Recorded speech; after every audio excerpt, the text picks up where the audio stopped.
Bon dia. Bon dia.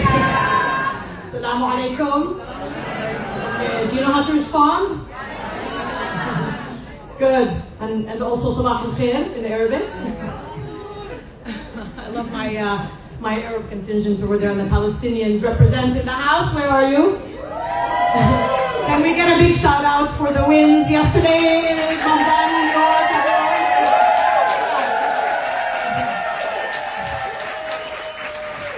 You know, we need a little bit of light, and this was a good confirmation, validation. All right. Well, thank you for that very unnecessary introduction, and for the organizers first and foremost. And I understand that I have this very unique challenge of telling you everything I want to tell you in under 14 minutes and 20 seconds, so I'm going to do my best. Okay, so, you know, Gaza is very near and dear to my heart. I consider myself a cultural activist in some ways, but I wear a lot of different hats. I'm going to try to take you on a journey through those many different hats. So I'm going to start a little bit with kind of laying the groundwork and the context. Gaza, I think, has become the subject that is on many of our radars over the past 2 years. It's been described as many things: a moral compass, a reckoning, an inflection point of sorts that has exposed the limits of the rules-based order. It has also upended, I like to think, all of our prevailing conventional wisdoms about power dynamics, about narrative, and about, most importantly, the politics of collective imagination. And I've tried to answer for a long time why the world has not only failed Gaza, but been complicit in its slaughter. And it brings to mind a verse of poetry from the late Palestinian national poet Mahmoud Darwish, in which he said, "Gaza does not compel people to cool contemplation, but rather to an explosion with reality. It is the brutal lesson and the shining example for friends and for enemies alike." So Gaza, in other words, is an anomaly that does not play by anyone's rules. It's a wild card that doesn't fit into our preconceived notions and political conventions. It resists control, it is volatile, and therefore it is a threat to power, both global and regional. They try to ignore it, they try to silence it, to assuage the masses, to detract. But Gaza continues to be there in their face, resisting and reminding them of their own ineptitudes and faults. It has always been the litmus test and the metaphor, the lens through which we understand the broader Palestinian struggle, and I would say broader global struggles for liberation. But this has also meant it has been intellectualized to the point of abstraction, canonized as well, and the people stripped of agency and dignity. Gaza is equally villain and hero and victim.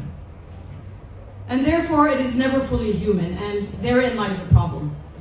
This paradox has single-handedly informed my own work over the past many years. Now, growing up, Gaza was always the story, even though it has been the story for some people just over the past 2 years. It's where my parents were born and where they grew up and where they got married, where I spent my childhoods between there and between other countries, and where I chose to return and raise my own young son as a new mother. Now, my own mother was the unwitting storyteller of our family, even though she wouldn't think of herself in that way. She told us stories of love and of loss and of hilarity.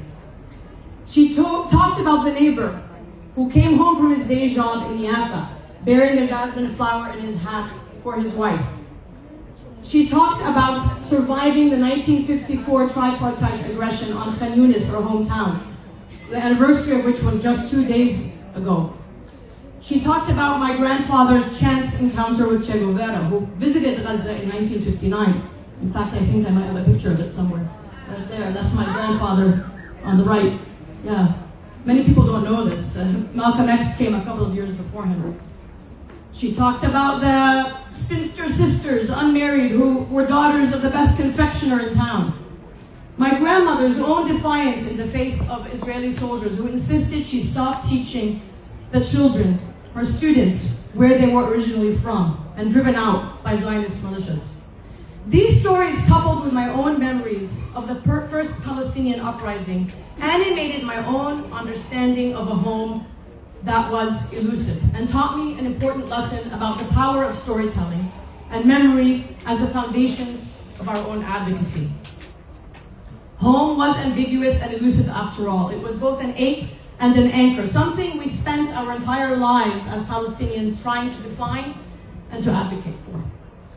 But I was keenly aware of the disconnect that existed in people's understanding of the lived Palestinian experience and, critically, Palestinian agency. After all, Edward Said once wrote, following the Sabra and Shatila massacre, that Palestinians and their stories are ones that are denied the permission to be narrated. For generations, we were prevented from communicating our own history in our own words on our own terms. But storytelling, this incredible act of memory and of imagination, has always been, in my opinion, one of the most undervalued tools of advocacy. Nations may be driven by power and interest, not empathy, but change is driven from the outside, and that is where narrative comes in. This is in part what compelled me to work on the book, The Gaza Kitchen, which is part ethnography, part cookbook, part documentary, whose intention was to both provide Palestinians a story of ourselves that we recognize written by us, and, as it turns out, an archive for what once was, and a tool to continue to resist genocide. Several years ago, when I visited Gaza, just shortly before the genocide started, I had a chance to address the students of the late martyr, Dr. Rifat al-Arghir, in which they asked me, desperate to be heard by a cruel world that abandoned us, tell us how we can share our stories. The thinking went, if only they could see us as humans, not as numbers, as students and men and as women and children who laughed and loved and dreamed and cried and ached and hoped, who brought jasmine flowers for their wives on their way home from work, and who argued about who made the best namura, maybe, just maybe. They would not want to erase us and see us dead. Storytelling preserves dignity, forges spaces of agency, inspires solidarity, and has the power to change the popular discourse.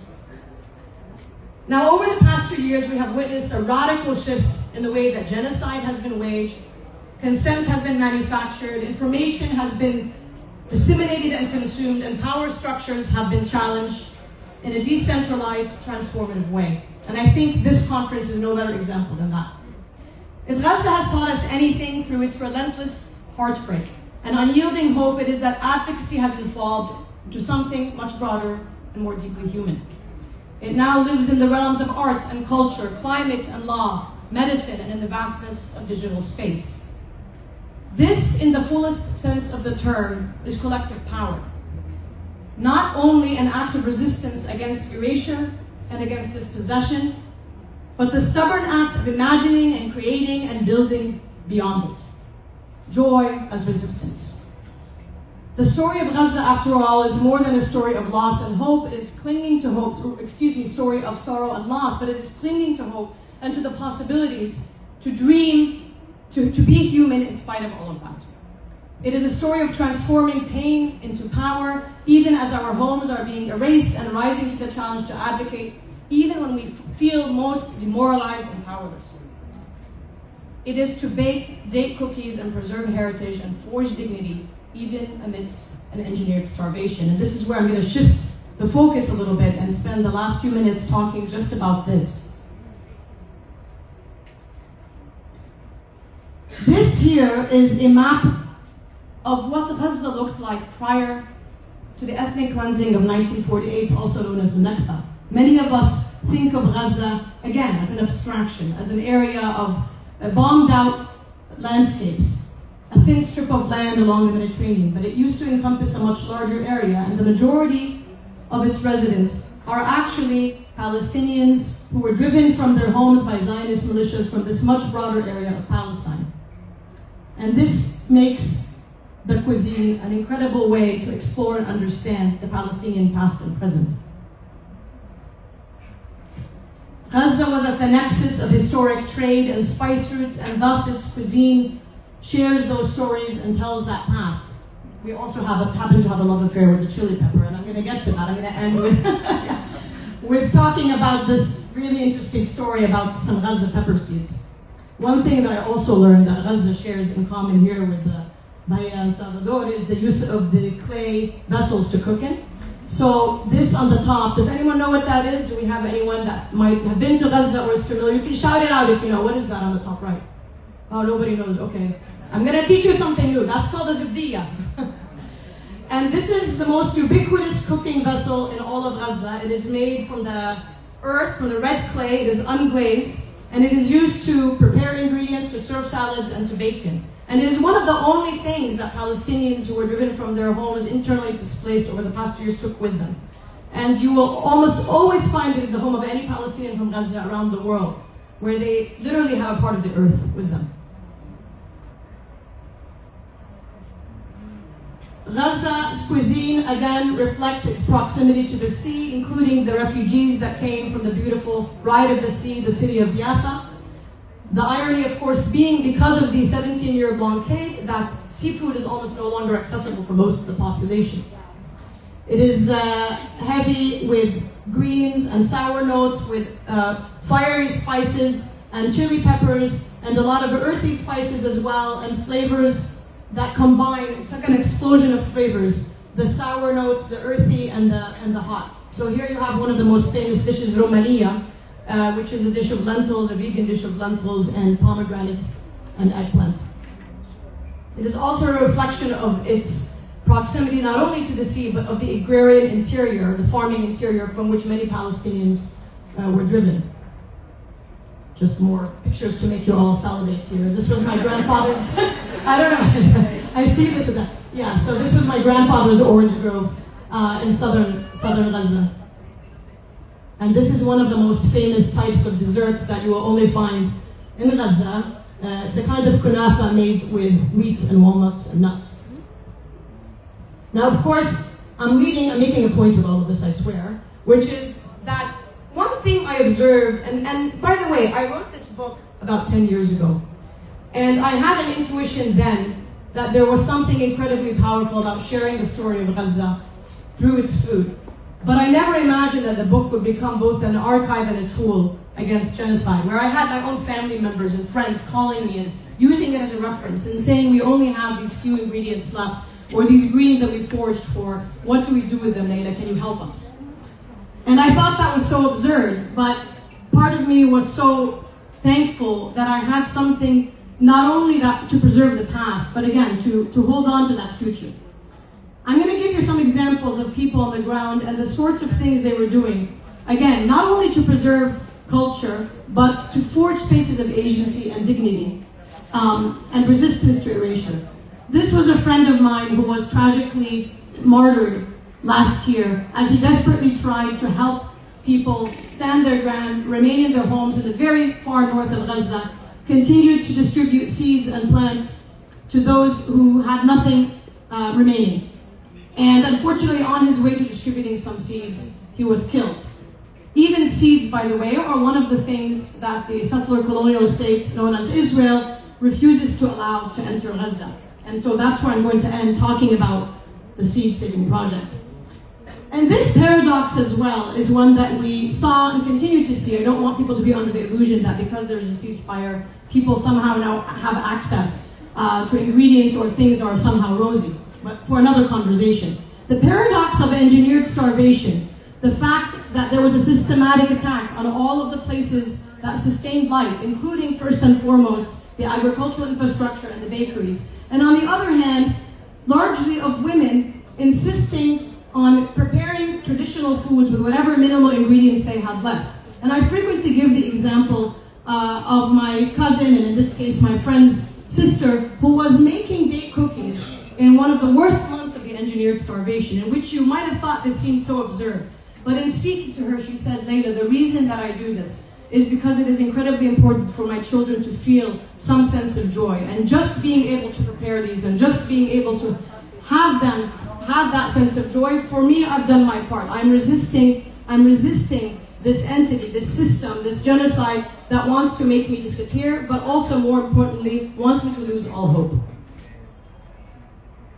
These are examples of other women that I interviewed over the years in the most intimate space of the home and the kitchen, and often the kitchen was just that, was just a floor.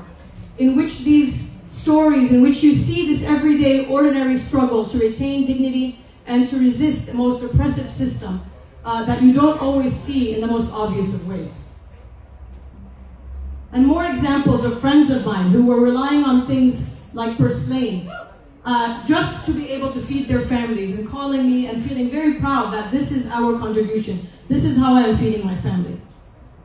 And I'm going to end, because I can keep going for an hour, by the way, but my time is up now officially, by showing you a small video. I love this video. It's about, does anyone know who this is? Maybe any of the, okay, some people know. He was this incredible young 17-year-old social media personality in Gaza. Most of his videos were very funny before the genocide, and he continued to have some sense of comic relief even during it. This was filmed during one of the worst months of the starvation in the north, in which he talks about the need to rely on the foraged green known as khubeza, or common mallow. And so I'm just going to let him do the talking here. Hopefully it'll work. Do I just click play? هنتكلم عن الخبيزة. نفس الخبيزة دي يا اخوان لازم تتسجل في التاريخ، لانه وقفت مع قضية فلسطين اكثر من كثير دول. المهم يا اخوان، في ظل الحصار والمجاعة اللي بنعاني منها في شمال القطاع، هذا لا يعني انه بنحصل على الخبيزة بسهولة، لا طبعا. الخبيزة هذه نبتة برية بتنبت في المناطق الحدودية، يعني انك تجيبها اكيد انك هتعرضها نفسك للخطر، واحتمال كبير انك تموت. فاهم علي؟ المهم يا اخوان، في ظل الحصار برضه والمجاعة صرنا نستخدمها بدل كثير افلام، يعني بدل ورق العنب خبيزة، بدل الملوخية خبيزة، بدل الملفوف خبيزة، لانه ما ضل شيء غير الخبيزة. المهم يا اخوان، هتقول لك خبيزة وخذ صمودة. الوضع خبيزة على الاخر.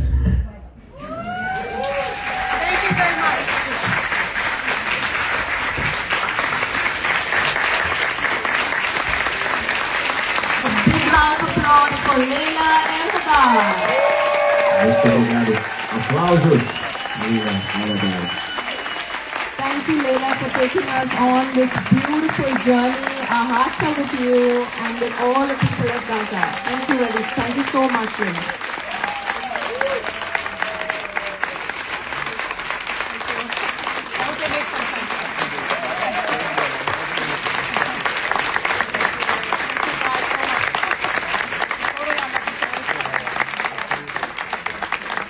Obrigado.